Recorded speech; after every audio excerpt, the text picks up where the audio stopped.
Hello and welcome to an Active Ideas video. I'm currently on the spine race, testing the Wildhorse 8s. Yep, testing, haven't worn these before. Thought I'd pop them on. I was in a desperate situation of needing some foot care, a comfortable and smooth ride, and I'm going to talk to you about how that went down. And hopefully I finish this race. I've still got 130 miles to go. Peace.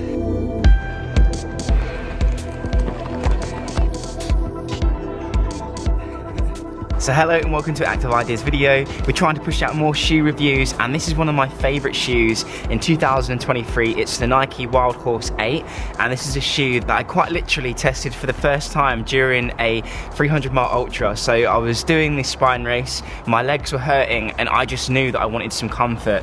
I had some kind of previous history using the very much differently built Wildhorse 6, so an older model, and always had good comfort with the Wildhorse 6. So I thought, you know what, I've got a brand new pair of shoes in my kit bag. It's the Wildhorse 8. Let's give them a go, because at the end of the day I'm in so much pain that this is either going to make the brace or break it, and if I don't try a different shoe I will not make it to the end of the race. Anyway, I'm running this spine race. I put the shoes on and just have that immediate feeling of relief. They come with a Nike React midsole, and if you were to push a durometer on there you can feel in the heel that it's super spongy, and there's lots of compression happening when you kind of push onto the shoe. So every step that you take there's going to be a lot of cushioning. There's quite a high stack height on the heel, and it tapers down to quite a low kind of drop on the toes, and you're looking at between an 8 and 9 millimeter drop in terms of the heel drop. That's something I was used to because I've always kind of run in Nikes, and they're a bit more aggressive on the heel drop, but I am kind of trying out ultras and just trying to teach the calves how to work again. But yeah, in terms of comfort, this shoe is excellent. The durability, I must have put maybe 500 miles into this shoe, could be more, just in terms of I've been using this at work and for walking, but I also use it for lots of running as well. There are literally no obvious signs of wear. Like, I could quite easily, if I could get rid of the smell, stick this pair of shoes on eBay. I can see some very subtle tear on the heel, but again, I've put so many miles into these shoes, and every other pair of shoes I've ever used would definitely be showing holes at this point. So yeah, I can see a little bit of discoloration where my heel was kind of sunk into the bottom of that shoe, but again, just very minimal signs of wear. And again, just bringing that back to the Nike Wildhorse 6, like, this shoe now must be like 2 years old, and I have another pair of Wildhorse 6s in a different colour which are like 3 years old, and again, just like the sign of wear, very minimal on the grip, very minimal, if anything, anywhere. So I'm really impressed with the durability, and I might have had not some concerns but just some questions from then going in such a drastic change in the way this shoe looks. You know, was there going to be changes in durability? And I can quite confidently say no, the durability is good. I would argue maybe just a little bit better on this Wildhorse 6. And although the older model comes with excessive rubber, you can see all those rubber dimples, it is a lighter shoe than the quite heavy 360 gram Nike Wildhorse 8. So you definitely pay a price for the comfort of this Wildhorse 8, but I think that additional weight is worth it for this shoe. One thing I love about the Wildhorse series is that, yeah, it's not kind of looking for that performance fit, although they are a great shoe for hitting those miles and hitting that speed as well, but they're a great hybrid shoe. So they're not just going to be comfortable for you on the trails, which is obviously what they're built for, but they're going to be comfortable for you on the roads as well. And I actually quite frequently would choose this pair of shoes just to go road running. I did 16 miles the other day on the road, quite a brutal loop with my friend Abby and Michaela. They've been on the channel already, and yeah, I chose this shoe just because of the protection and cushioning it gave me. There's a nice roomy feel to the toe box, and again, these are fitting true to size, but that roominess in the toe box and that cushioning just really makes for a comfortable ride.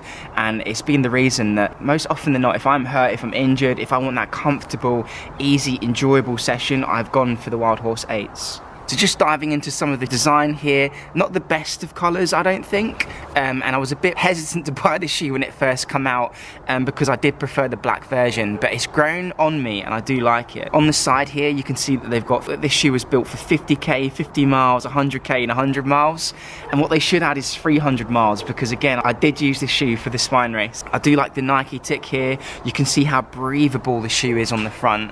You can quite literally see through that fabric. We've got the other side here with the Nike Trail branding there, and I like the contour lines that we've got on the React foam that they've etched into there, and you can feel with your nails. And then on the back here we've got this tassel. This comes in really useful when you're trying to put the shoes on. You can slip your foot in, put your ring finger into the tassel and slip it on. Let's just show you in person. So it's nice and easy to put on using the tassel there. It's such a simple thing, but again, when you're 50 miles in or 100 miles into your ultra marathon, your hands aren't working, your mind isn't working, you're cold, you're tired, you haven't got that mobility in your legs anymore.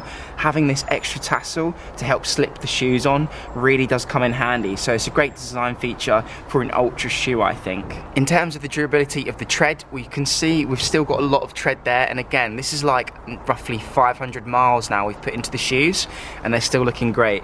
Maybe slightly, if anything, being worn at the heel.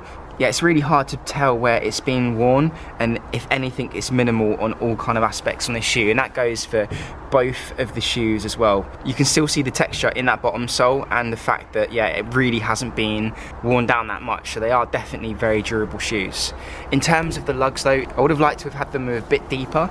They're not the deepest lugs, and yeah, you are going to get moderate kind of traction on those wet and slippery trails, but yeah, anything kind of more gnarly than that, you can kind of give up on it. It's not a shoe I struggled with again in the spine race. I was blessed with the most horrific kind of torrential rain, mud, and everything that you could ever ask for, and I was completely fine in these shoes. One weakness I did find in the Wildhorse 6s, the older model, is that they have this rounded heel cup, and the stability, the amount of times I twisted my ankle in this shoe was painfully high, and although I did love this shoe, that was one of the weaknesses. I must have twisted my ankle probably about 50 times in this shoe. It always happened, because the second you hit uneven ground, your foot was going to go, or my foot was going to go.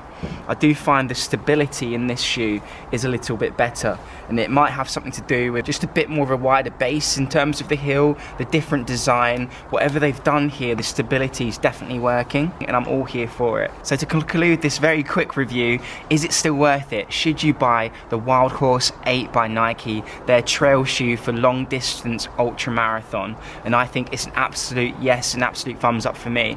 I just looked on the internet now, they're going for like £60 on sports shoes, which is an unbelievable price. I paid like 120 for this shoe.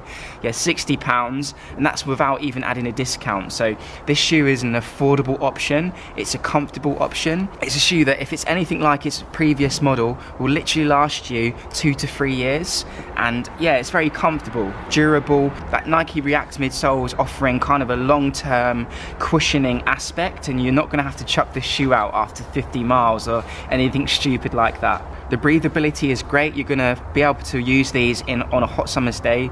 You're also going to be able to use these on a colder day. I would say they're a little bit more on the warmer side in terms of that feel with the shoe on, but that breathability means that you can get away with using them in the heat, which I have done. I've run with these in 35 degrees heat.